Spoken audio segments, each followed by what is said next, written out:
All right. So here we are again, National Recovery Month, Men in Recovery series. And I am joined by my very good friend, even my little brother. I Come on, let's be honest. Little brother. That's. think it's pretty honest. But it's Chris Allen, everybody. Chris Allen joining me from Montreal, Canada. Woo! Canada. That's right. Yeah. So, Chris, it's wonderful to have you as part of this project. You've been such a wonderful part of my life for so long, and just a great person to share this journey of recovery with. You as well, man. And man, I've watched you go through so much, and that's so connected to this interview that we're doing. It is. It is. Can you hear me okay? I can absolutely hear you. Hear you. Good. I'm excited to be here, man. We were joking earlier, but the 4 hours of sleep with the newborn is probably showing on me. So forgive me, but I'm glad to be here. Well, so what a great way to introduce this topic. So I think the question that I start all of these interviews with, but it's what is the greatest gift that recovery has given you? Mm-hmm. To help you be the man you always knew you could be. And my guess is that had I asked you that question 2 years ago or even a year ago, yeah, it might be a slightly different answer. But what would be the greatest gift that recovery's given you? It's funny you asked that. It's actually Dan Griffin. No, I'm kidding. You'll hear that? Making you blush in California. No, it's a great question. And at first, to be totally honest, man, when you first asked me, I thought, well, I've answered this before, not with you necessarily, but I'm like, it's kind of, okay, like it's a very straightforward question and like, we always say what we're thankful for. But the thing is, to me, it's acceptance of myself. That is a very cliche answer, but it has a very broad meaning. My first go-to when I saw the question was, well, my son, my son that we didn't know, my amazing girlfriend was pregnant until almost 9 months. So it's been a crazy whirlwind of a year. It's been a beautiful whirlwind, but to me, it started way before that. And the best gift I've been given is listening to my gut. You've done, and we can't sit here and talk about everything. You've helped me with a hell of a lot with all that stuff, and so have other friends in the rooms. But to me, it's literally, what I mean by that is that the good and the bad. I think at one point, and I think it was even speaking with you years ago, I need to share the good and the bad with the people closest to me.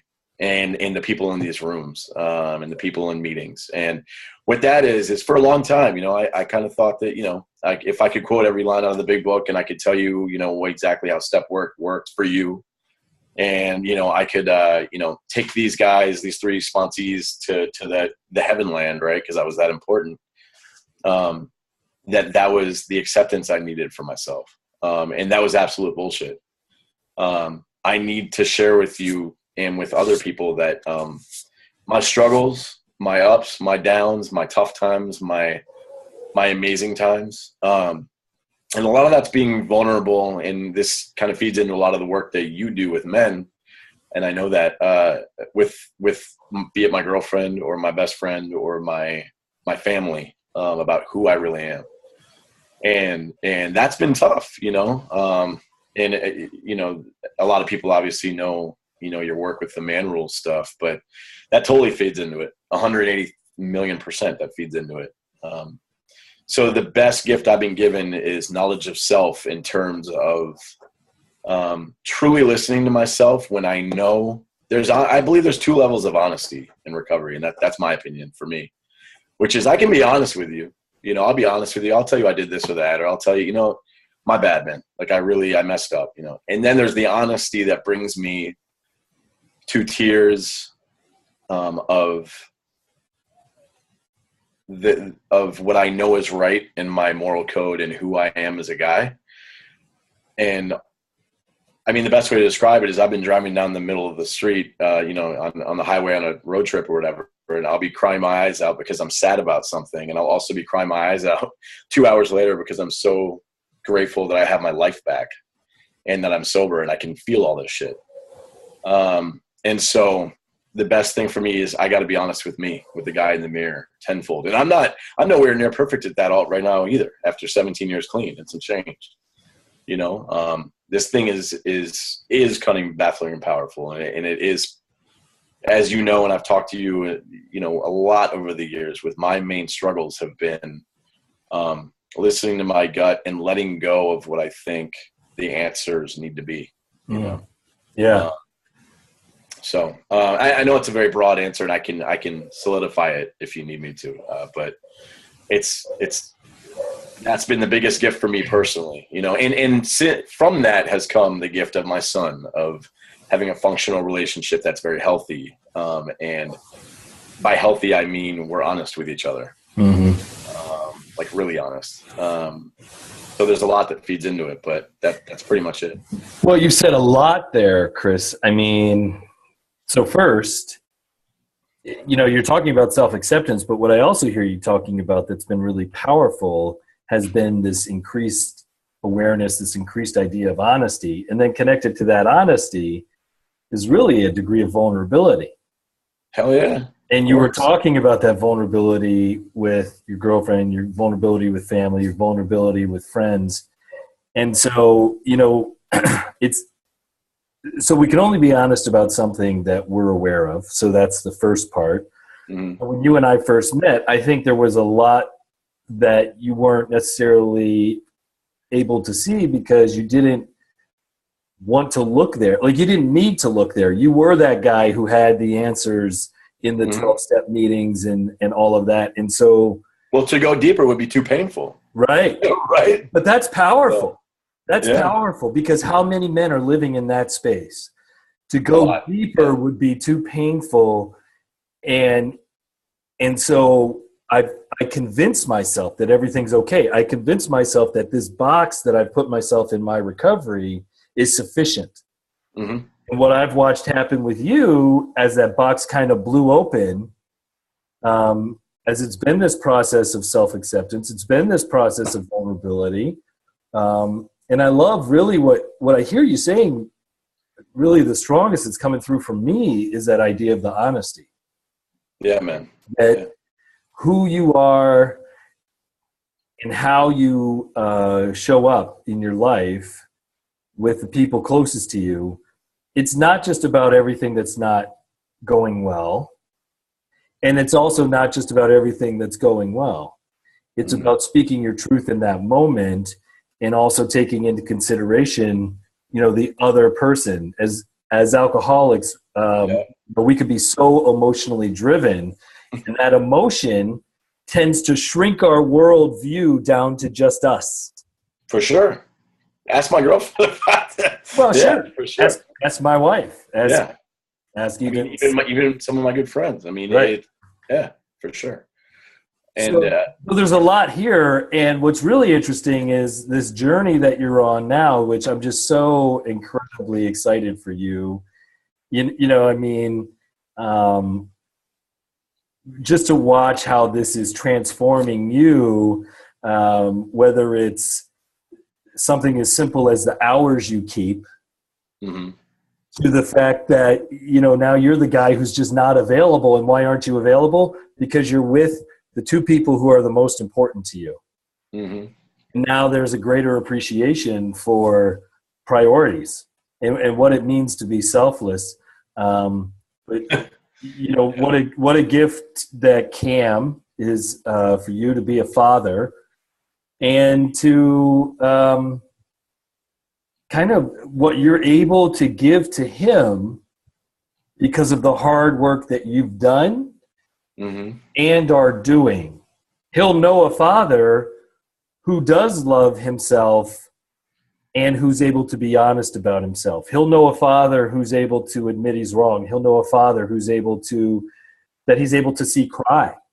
Yep. He'll know a father who he's able to see respect his mother and to speak well to his mother. So it seems to me that out of this space of self-acceptance comes a much greater ability for us to treat the people in our lives the way that they really should be treated. Yeah, most definitely. It's funny. I mean, this is what we're doing. We're having an honest conversation. Last week, well, shit, when was last week? Last week or this week? Very busy, great week, but a hectic week. And, as most nights are now, fairly underslept, which a lot of parents can relate to, but I'm not the only one there. But I looked at Chris and I said, I have never, and you know me for this, man. And this is like real honest. Like I looked at her and I said, and it wasn't looking for points. It wasn't looking for justification. I just was honest with her, and I had this moment. And I said, look, I've never had to be this selfless in my life. but that's coming from a place of a dude who's worked his ass off in sobriety to get some of the stuff I have in my career, to work with some of the people I've worked with, and to put in those hours long at night. And what I've tried myself. I mean, I work hard, and a lot of people do, but I love what I do. I love my art. I love the music. I love all that. And a lot of it has just been, this thing of like, okay, like I'm being pushed a different way. I'm still going on that path, but this path includes 2 other lives that I need to have I don't need to, but I'm finally choosing to let in. Yeah. As somebody who, not to air too much of your laundry here, but somebody with a past with your father and the whole thing. And I can relate to that with my dad, who was an alcoholic, a severe one, before he passed. Luckily he was sober when he died. But I mean, that's hard for a guy like me, and that, I'm not looking for points there. It's just like, that's hard for a dude like me that's been through what I've been through, but to finally let that happen has to mean that some work has been done. And there's a hell of a lot more to do, and I know that, and Krista knows that. But the fact of the matter is that this space that I'm in now, I know, and not to sound cheesy, but I definitely know it's leading to, and I'm already getting the gifts from what the work has taken. And our situation was a little crazy. I mean, it really was. It was crazy in terms of the time we had to plan to have a kid. But it's kind of amazing in its own way, because for things to be totally by the book wouldn't be my life, But you know what? The fact of the matter is I was ready for it, I think, and I see that every day when I look at him. I look at me. It's crazy, man. It's crazy, but and also another thing that's been key for us has been, and me saying what I need. And I don't necessarily mean for this just to focus on my relationship with my significant other and my son, but because it's the world around me. But me saying I need more than ever. I need meetings. I need people around me. I need to reach out, and having a partner that says, "Please go," like go, And I've been in situations before where that was not the case, and that was very hard for me. Because it's hard to keep your truth with somebody when they're too afraid to look at their own, That's powerful. That's a powerful statement. And, you said something that I think is really poignant for those people who are watching. You said this is the most selfless that you've been in your life. Feels like it. I would concur. I've known you a long time. And I would say that's what having a family does. As men, especially, it makes us dig deep and to expand our worldview beyond ourselves. So, yeah, you've worked hard for your career. You've worked hard for your own stuff. And the man rules and that whole thing of being a man is kind of like you got to get the brass ring. You got to reach for the brass ring. You got to have the success. You got to do something to prove to the world that you matter. And now you've got this direct conflict that's also saying, but you matter because you're a dad. You matter because you're a partner. You matter because you're home at night, not because you're out doing all these big artists or doing whatever you're doing. Right. You matter for the stuff that the world's not going to recognize you. It's the silent victories, You matter for the stuff that's not in the neon lights. And that, I think, is the challenge for a lot of men. I've heard a lot of men in meetings talk about how excited they are to be dads and how important it is. But then when you kind of dig beneath the surface, they're still putting everything on the woman to take care of the kids. Yeah. They're still putting their career first. Of course. For them, it's like, I love being a father, and I haven't quite given up this idea that it's still about me first. Right. For sure. And what I see and what I hear happening with you is it's kind of like life is ripping apart that selfishness, because you can't be the father that you want to be, that I know you in your heart want to be, and maintain that level of self-centeredness or that level of grandiosity in the sense of like, this is my life and I want to get out of it everything I can because I deserve it, because I'm in recovery, because this is an amazing life. Right. Oh, and by the way, I've got some kids. I got a kid and whatever. Yeah. Sure. But I don't see that being you, but I also see that being a powerful part of the journey, is to get to that place where you and I both can be, and other men too, right? Yeah. Can be the fathers we want to be, and not have it be about not being our dads, but maybe being the best of our dads and being the best dads we can be. And I've made some mistakes. I've made some mistakes in the past where in trying to build the business and trying to get my own name out there, I wasn't home as much as I would have liked. And in retrospect, I could have had a better balance. And, I feel sad about that, especially given what I preach and what I talk about. And I couldn't even quite see it because, my mission was out bringing that message to everybody else. Right. Well, that's it's kind of funny. There's a friend of mine, and first of all, I'm obviously not mentioning any names. That's not what we do. But I have a dear friend that just went back out, and thank God he's back quickly, and he's back with us in the rooms. But I had to say to him, a couple weeks ago, I said, dude, it's time for it's funny, you can have anybody. I'm not speaking just on him, but you can have 10 sponsees. You can have 4 businesses. You can have $20 million in the bank. You can be this thing that a lot of men look for, whether it's in life or in the program. The fact of the matter is this dude was helping, and this is self-admitted, and he's a good friend of mine. Everybody around him, but when he went home at night, it was like, who the fuck am I? Like I had a piece of that years ago until you helped me. I mean, I'm being honest here. Like you helped me, my friend Jay helped me to be like, that's great, dude. Like you can, that's the outside's great. How's the inside doing? And that's what I'm like, whoa. Let's not, okay. Like, and then once we started doing work on that and started peeling away the layers of the onion, and one of my favorite books by, I believe it's Karen Casey, but Change Your Mind, Your Life Will Follow, I think. Yeah, that's her. Is an awesome book. And I love that saying, period, is change your mind, because a lot of it is just, I had to change the way I was thinking.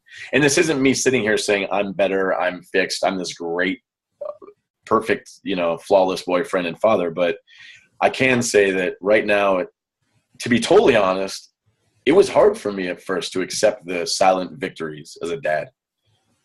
Driving home from work going, like I want to go work on this painting and I want to, I got to write this record label but I can't tonight, that felt really good.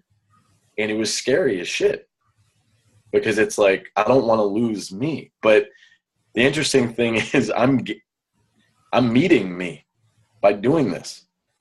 And that's the hook. I'm meeting who I am. The hook is apparently, and when they say gifts, it really is true. I mean, in sobriety, we're given gifts, and you don't choose when you get given a gift all the time, right? So, well, no, you said it really well. The silent victories. Mm-hmm. I For a mean, guy like me, yeah.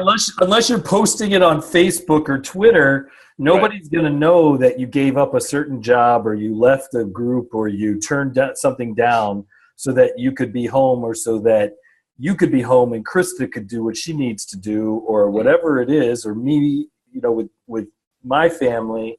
Yeah. But those are the silent victories. Those are the victories that enable us to say, I'm being the father I want to be, not just the one I pretend to be on Facebook. Right. Well, true. You know?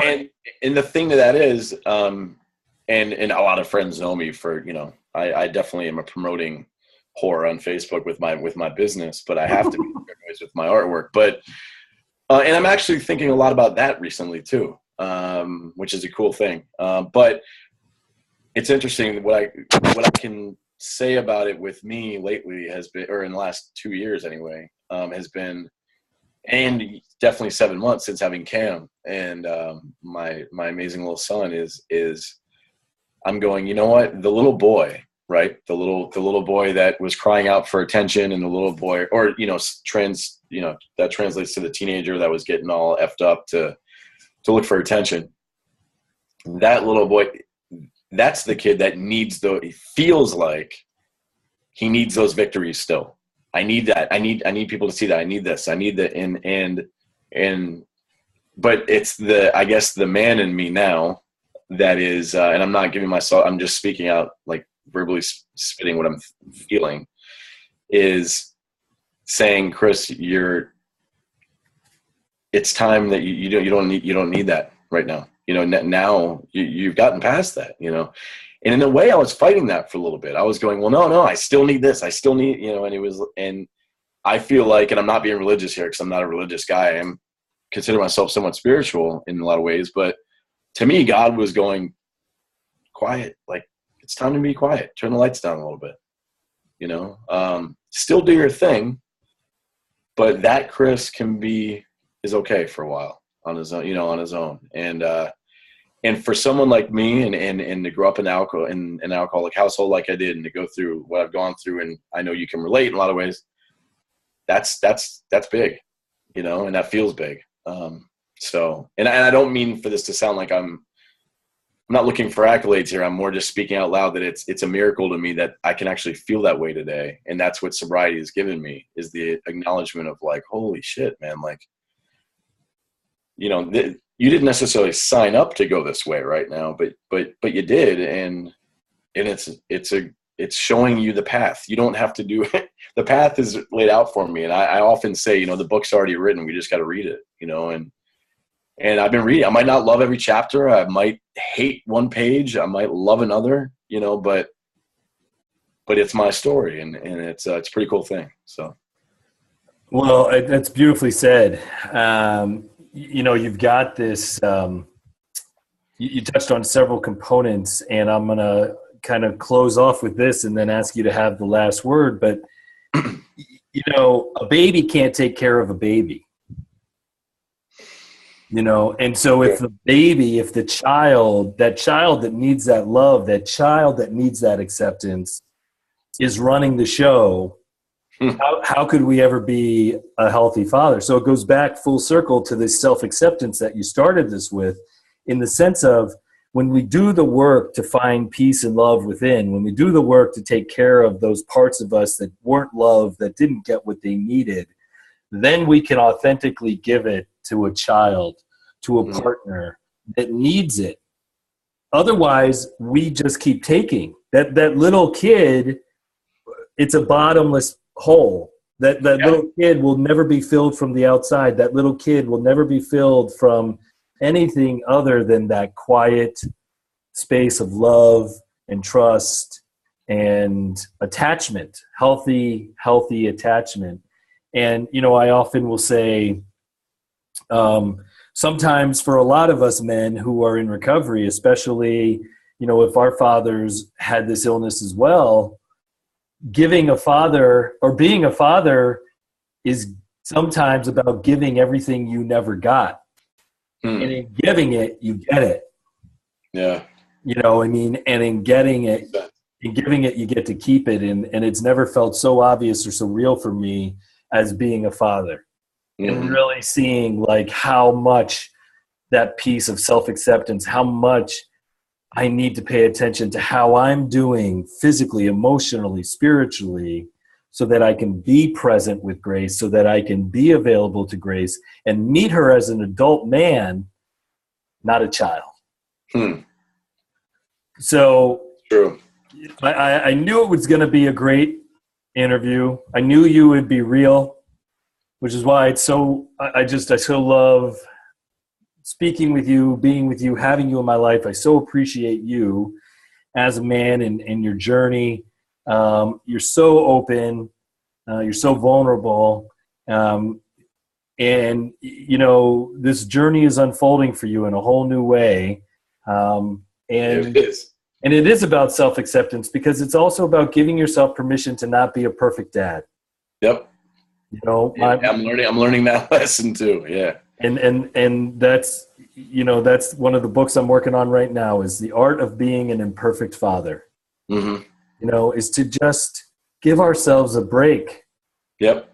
You know, and so on that note, I really want to thank you, Chris, for being a friend, for being an amazing person in my life, to help me grow, to teach me, and for being a part of this project. I'm really glad that you were able to do this. And so, as I say at the end of all my interviews, take us home. Am I supposed to sing now? Because I'm not a good singer. If that's no, I want to say thank you very much, man. You've and this isn't from the bottom of my heart, man. You've changed my life. You have changed my life. I tell people that all the time. And I want to say something. It's interesting, and I feel like this has to be said right now, which is that my son the other night he started to cry, and then he stopped.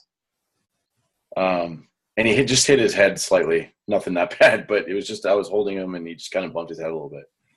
And he was fine. But he started to cry a little bit, and he stopped and looked at me. And I held him, and I it was the craziest thing. I told him it was fine. I just said, let it out. He's 6 months. He doesn't know what let it out means. But he kept crying and crying, and I let him do that. And that needed to happen. And that's going to need to happen a hell of a lot more. And that ties into what you just said. So, there's a bunch of men out there that's lives are improved because of you, and a lot of other people as well. And I just really hope that the conversation keeps going around the world of a lot of men that weren't given the chance to learn to be men until the time was in their face. And I think that I'm really grateful for the chance that I've been given. And I have to say thank you to my late father, who he showed me what it was like to be, and also what to not take notes on, and I say that with the utmost love and respect for that man, So, hopefully I'll get out to see you in Cali soon. And I'm actually going to be out there soon enough, but I want to say thank you, man. I appreciate it. And keep rocking. That's it. Thanks, man. Love you. You too, man.